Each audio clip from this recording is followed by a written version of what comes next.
So for number 1, we're solving. This one's already been factored, but from its current factor form, we wouldn't necessarily be solving it from here. We would want to break it down as far as we can with the factoring process. So hopefully the first thing you did was factor each of those quadratic binomials. When we do that, then we can see something that's much easier to solve, because now we're looking to see what can I make each set of parentheses equal 0. So you should end up with the answers of 2 and -2, 12 and -12. All right, then for number 2, same basic idea where we got to factor it. And yes, this one does factor. We can know that because, first of all, the first exponent is double the second exponent, and there's no x in the last term. And there are two numbers that add to the middle number and multiply to the last number. It ends up being -100 and -9. You're probably starting to notice in some of these factoring, especially when we're factoring a quartic like this, that when we factor a quartic, oftentimes the two numbers that we factor it into are going to be perfect squares. Obviously, it's not been every time, but it often is the case. So that's a little bit of a hint going forward that helps you find those, because we so often do break them down even more. And for us to be able to, they got to be the perfect squares. And so that's where we go next, is go ahead and continue factoring as far down as these will possibly go, so then we can go ahead and solve those. So now we can get our solution. X equals here 10, -10, 3, and -3.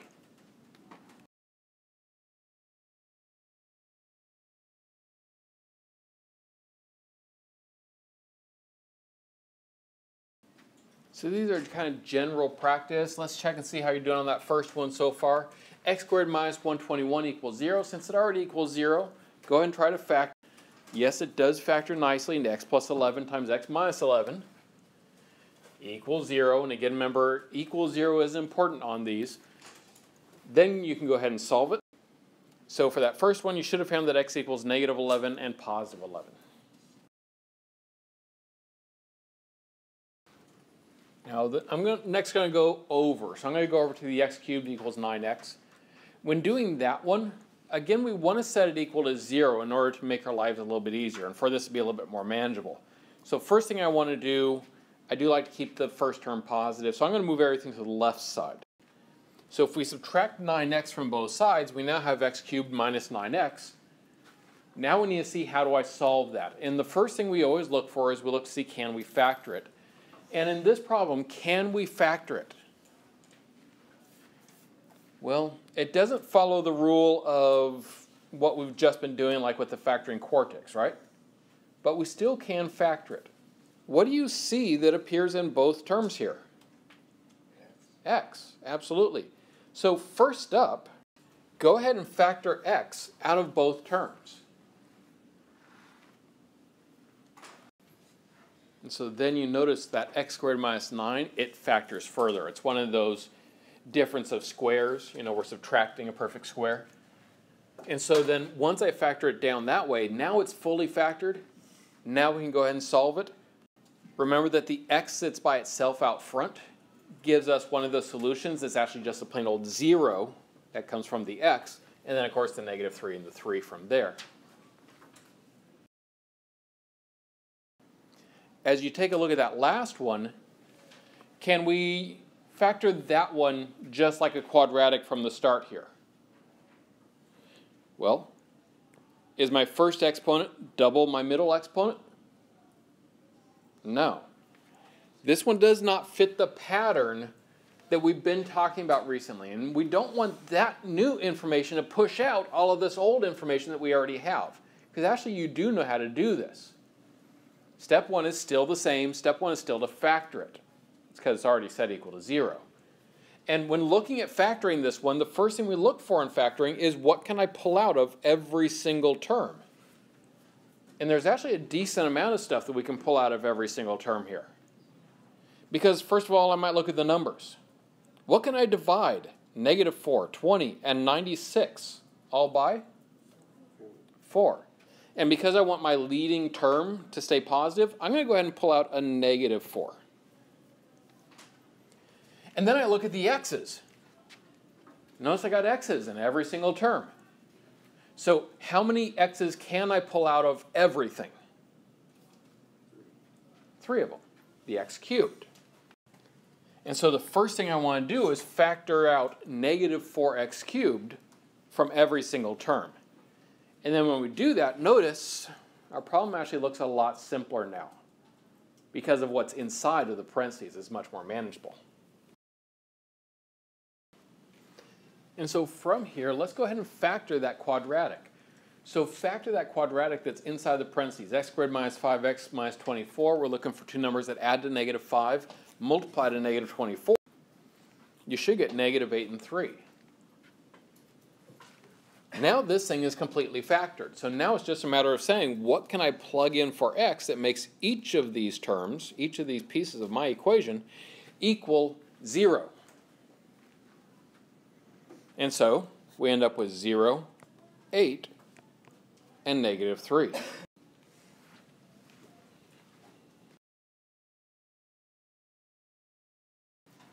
And again, we're doing this to help us remember that, yes, we have the ability now to solve the quartics, and even some that are higher than that, depending on how it all works out. But that doesn't mean we can forget about this stuff, right? All right. Then please go ahead and solve this equation. This is a great example of the type of thing that looks really big and intimidating, but if you step by step it, follow your process, it's still very doable.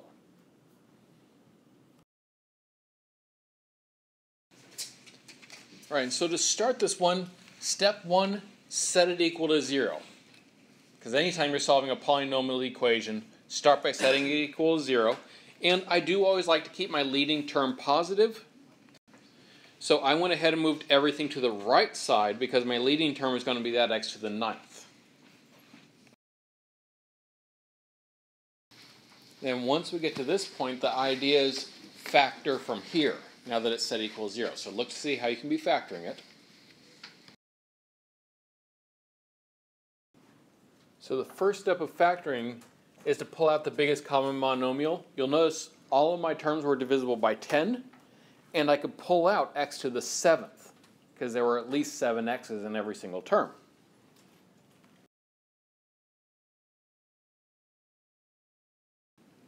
And the beauty of doing that at the start is that you'll notice that inside the parentheses now, we're left with what's a fairly relatively simple quadratic.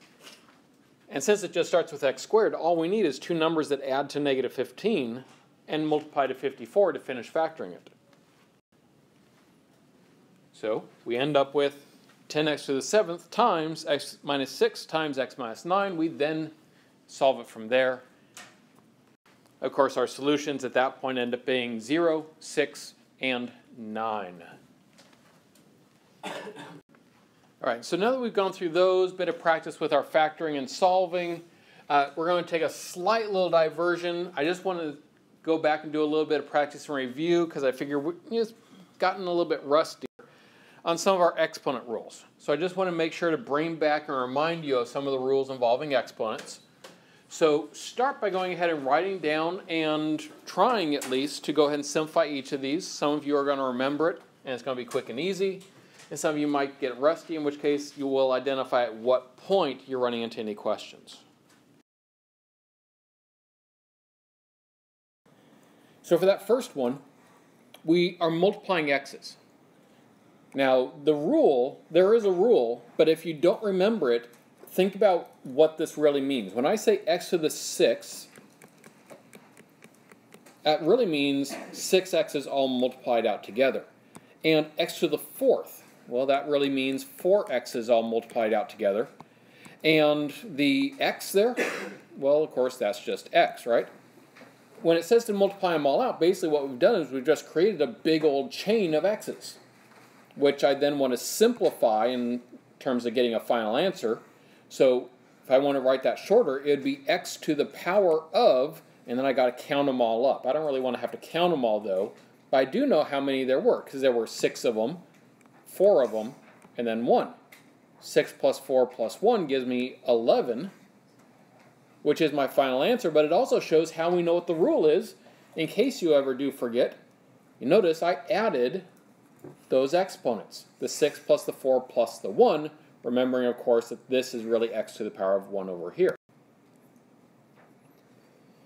Number 2, then, is going to be fairly straightforward. We just got to pull apart the a's and the b's, because notice we got them mixed up here, and I can't combine those two. So I'm going to start with the a's. I have just a plain old a here. When I write a b to the 7th like that, that's like a to the power of 1 times b to the 7th. Every now and then somebody tries to turn that into like ab to the 7th. But that's how it would have to look. We'd have to have parentheses around the ab for it to mean that. So the a is not to the 7th. Then we have a to the 5th and a squared. So 1 plus 5 plus 2 is going to give me a to the power of 8. And then we repeat the process for the b's. I have b to the 7th and b cubed. Well, that's a total of 10 b's. And then for number 3. Here we got a little bit more process, but we can at least start by doing the multiplication that's on the top and the multiplication that's on the bottom. So we're going to start there. So on the top then, I have m squared, and I have m to the 8th. Okay, so that's going to give me n to the 10th. And then on the top also I have n to the 6th and n to the 3rd. So that's going to give me n to the power of 6 plus 3 again. And so 9. And that's going to be all over. Repeat the process on the bottom. Combine the m's. Looks like I have 12 m's there. And combine the n's. Looks like I have 10 n's there. So our first step is just going ahead and doing the multiplication on the top and the bottom. That's using the rules that we already knew, but now we got to remember the division rule. Well, let's remind ourselves how that might look and why the rule is what it is. In case you forget, I want you to be able to come back and figure out what the rule is by just being able to figure it out from the context. So for instance, if I have 10 m's all on the top, why did I make them m's? They're so much longer to write. All right, and then I have 12 m's on the bottom. Again, they're really long to write. I think they're more scribbles, but you get the idea.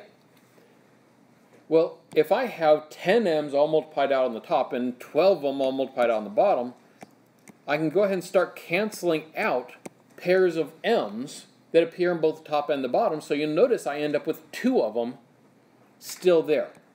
So that tells me that in my answer, I'm going to have in the bottom of it 2 m's, which is, of course, m squared. So looking back, how did I get that? I took the original 10 that were on the top and the 12 of them that were on the bottom, and I subtracted. Now when you do that, though, it gives you a negative, right? M to the negative 2, remember for negative exponents, that means it's 1 over m squared. A negative exponent flips your variable in the fraction. So similarly, I'll just make up a separate example. If I had 1 over, gotta give myself enough room, 1 over x to the negative 2, that would just equal x to the 2. Because it flips into the top of the fraction, and x squared over 1 just becomes x squared. All right, and then we do the same thing for the n's. I got 9 of them in the top, 10 in the bottom. If you subtract them, it gives you negative 1. The negative means it's in the bottom, and n to the power of 1, well, of course, that's just n. Now, in this case, it just happened that both variables ended up in the bottom. What then is left in the top? 1, absolutely. It has to be a 1 left on top, not a 0, because if it were a 0, the whole thing would just equal 0. It's a 1 because we divided these by themselves, and anytime you divide something by itself, it just equals 1. And so there's your final answer, 1 over m squared n.